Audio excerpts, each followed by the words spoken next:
సాక్షి funday కథ.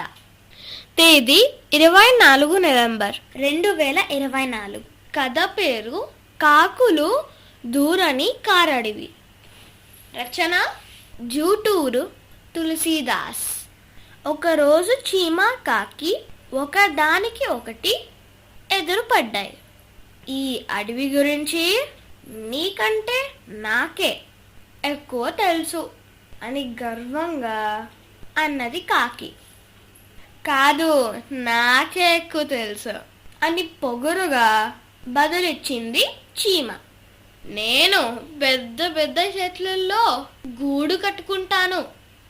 నా కష్టం ముందర నీ కష్టం ఎంత అన్నది కాకి.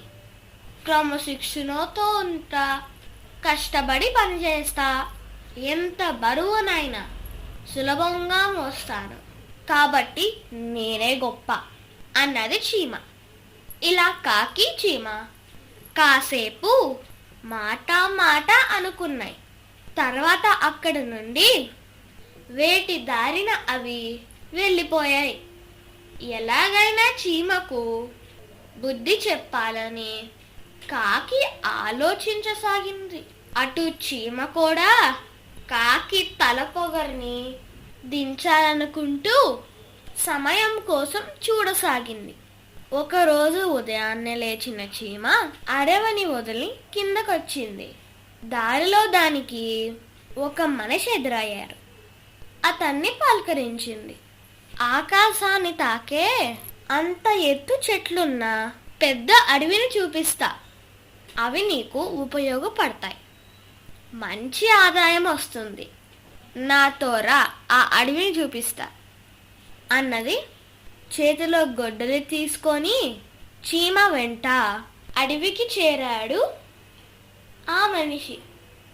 అక్కడున్న మహావృక్షాలని చూసి, ఇంత పెద్ద అడవి గురించి నాకు తెలియలేదేంటి, కాకుల దూరని కారడివి అంటే ఇదేనేమో అనుకున్నాడు.